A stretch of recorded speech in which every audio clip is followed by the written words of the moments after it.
현대전은 첨단 무기 전쟁으로 불린다. 우리 군은 2000년대부터 세계적 수준의 첨단 무기를 독자 개발해왔다.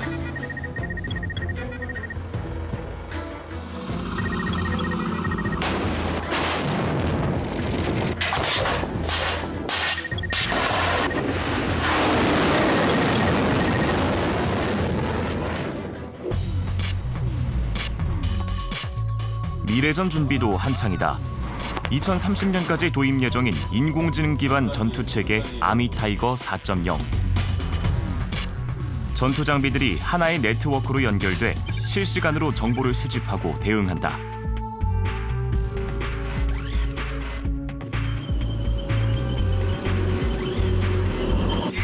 전투의 핵심으로 등장한 드론과 로봇. 사람 대 사람의 총력전은 점점 줄어들고 있다.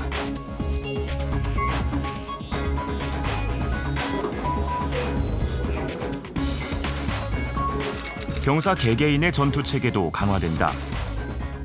방탄 헬멧과 생체 환경 센서 등 약 30여 종의 전투 장비. 영화 속에서나 보던 아이언맨이 현실화되는 것이다. 육군이 추진하고 있는 여러 가지 기술 혁신, 미래 전투 체계를 지금 육군이 준비하고 있는데 그건 병력이 줄어든 시기를 대비해서 지금 하고 있는 노력들이거든요.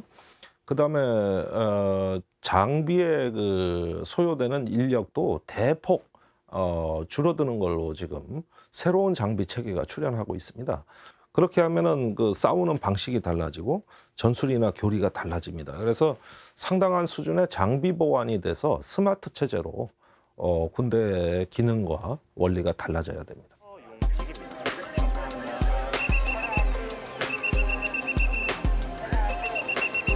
대한민국 남자들의 제2의 고향이라 불리는 논산 육군훈련소. 코로나19로 일상 곳곳이 멈췄지만 입소는 계속된다. 예비 훈련병들의 긴장도 여전하다. 밤 10시부터 한 새벽 2시 반까지 잤는데 그 새벽 2시 반부터 이제 출발하기 전까지는 잠이 아예 그냥 안 오더라고요. 안 오더라고요. 이병 장병 가족 여러분, 너무 걱정하지 30년 전 훈련소 앞에서 긴장했던 청년은 이제는 아버지가 됐다. 본인은 지금 굉장히 두렵겠지만은 부모로서는 굉장히 뿌듯하고 이렇게 성장해서 군에 간다는 것이 너무 감사하고 그렇습니다. 신종 코로나19 관련 안내 말씀드리겠습니다. 변하지 않은 훈련소 앞 풍경이지만 입대 기간은 18개월로 줄었다. 너무 걱정하지 마십시오. 저희는 2년 6개월. 저희 때 보면 짧았다고 생각을 하는데 이제 세대가 많이 바뀌었으니까 얘네들이 생각하기에는 이제는 길다고 느낄 수도 있겠죠. 그게. 무기와 전투 체계가 점점 첨단화되는 동안 이를 운용할 장병들의 복무 기간은 점점 줄어들고 있는 것. 군대에선 임무를 배우고 익힐 시간이 필요하다. 육군의 경우 최소 16개월에서 최대 21개월. 지금의 복무 기간이라면 임무를 배우자마자 또는 제대로 배우지도 못하고 제대하는 셈이다. 전 세계 국가들이 속속들이 징병제를 폐지하는 이유 중에 하나는 이제는 뭔가 고숙련의 어떤 전문성이 있는 전사들이 하나의 어떤 높은 직업 정신으로 결집해야 군대가 유지되고 효율성이 높아진다는 새로운 인식이 있기 때문입니다. 미국은 수준이 낮은 병사를 훈련시켜서 수준이 높게 써먹는다면 우리는 수준이 높은 병사를 징집해가지고 아주 수준이 낮게 써먹는 이런 현상으로 귀결이 되다 보니까 결국은 선진군들 따라갈 수가 없습니다. 전쟁 양상도 달라졌다. 한반도 전역에서 전투가 벌어졌던 한국전쟁. 남북한 군인과 민간인을 포함해 300만 명이 넘는 사상자가 발생했다.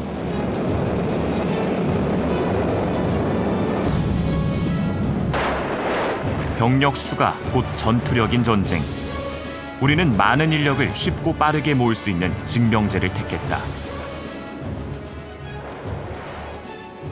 무기 체계를 살 만한 어떤 경제력은 없는 상황에서 풍부한 게 인적 자원이라는 거죠. 그래서 대량군이 이렇게 형성이 되고 소위 말하는 노동집약적인 군구조가 형성이 됐습니다. 그런데 이 구조 자체가 이 노동집약적인 군구조 자체가 현대전에 적합하냐? 지금 70년이 이상이 된 지금 와서도 이 전략 자체가 과연 유효하겠느냐는. 구시대의 마지막 전쟁이었다는 베트남전. 이 전쟁에 참전한 미군은 2차 세계대전 이후 가장 큰 희생을 치렀다. 사상자가 늘어나자 반전 여론이 높아졌다. 정권까지 흔들리자 결국 철수를 결정한다. 미국은 이후 징병제에서 모병제로 전환했다.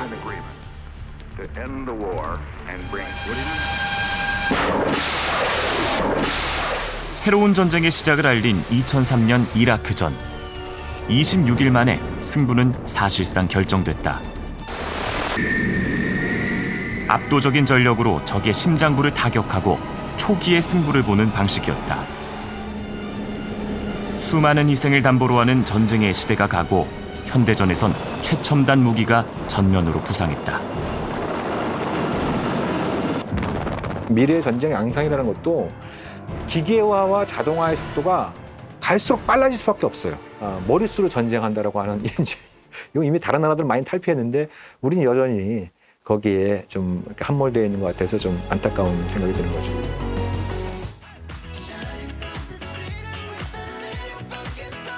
방탄소년단의 병역 특혜 논란은 정치권을 중심으로 제기돼 왔다.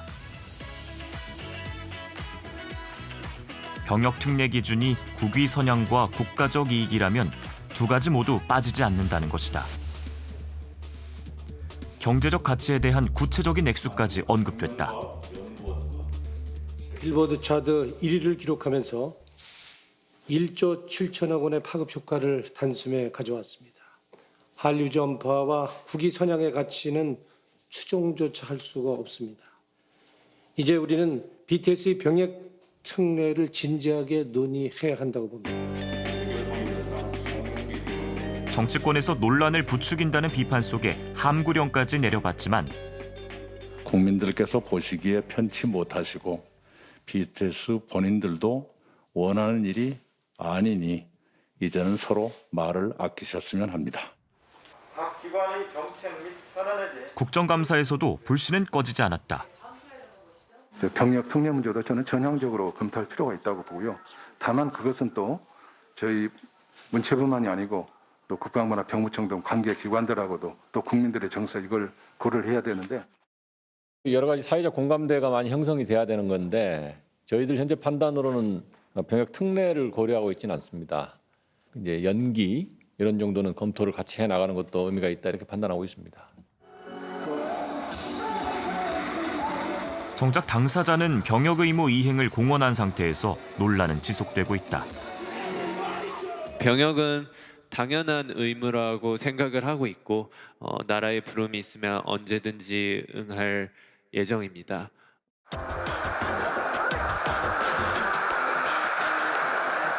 손흥민 선수는 지난 2018년 아시안게임에서 금메달을 따고 병역 혜택을 받았다.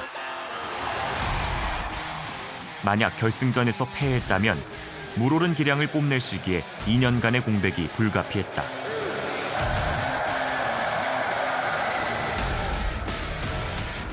병역 특례를 손에 쥔 손흥민 선수의 몸값은 천정부지로 뛰어올랐다. 최근에 BTS 논란에서 알 수 있는 것처럼 다른 방식을 통해서 국가와 국민에 기여할 수 있는 방법들도 많이 있는 거거든요. 그렇지 않습니까? 예. 그런 차원에서 볼 때 모병제로의 도입은 그런 그 재능을 갖고 있는 젊은이들이 다른 방식에서 국가와 공동체에 기여할 수 있는 길을 열어준다는 차원에서 그런 차원에서 볼 때 우리 국익에 도움이 되는 선택이 되겠죠. 창의력과 생산성이 가장 높다는 20대 시절. 징병제 아래에선 누구나 학업과 경력의 단절을 겪는다. 군 복무 기간만큼 사회 진출도 늦어진다. 연구요원이나 산업기능요원 등 대체 복무 제도를 운영하고 있지만 인구 절벽 앞에 이마저도 줄여야 하는 상황이다. 우리나라 청년들의 사회 진출 연령이 유럽보다 근 10년이 늦습니다. 국가적으로는 성장 동력이 안 나와요. 청년들 10년을 낭비시켰는데 결국은 뭐 대학에서 그 졸업장 따고 군대 제대하고 뭐 하고 이러는 데서 다 그냥 저 시간 뺏겨버려 가지고 이미 30세가 돼서야 사회 진출한다는 얘기인데 어떻게 국가가 그 성장 동력을 만듭니까? 이런 그 사회 개혁을 해야 되는데 그 비결이 징병제 폐지예요. 그 군대 가는 앞뒤 시간을 다 절감시켜 주는 거예요. 그걸 통해 30세 전에 하루라도 빨리 1년이라도 일찍 사회에 진출해라. 이렇게 국가가 청년들을 지원하게 되면은 다 같이 승자가 될 수 있습니다. 모병제 전환 시 경제적 효과는 얼마나 될까? 지난해 11월 민주연구원 추산에 따르면 학업이나 경력 단절로 발생하는 기회비용은 최대 15조 7천억 원. 또한 모병제로 사병 18만 명을 감축하면 국내 총생산이 16조 5천억 원 증가한다고 분석했다.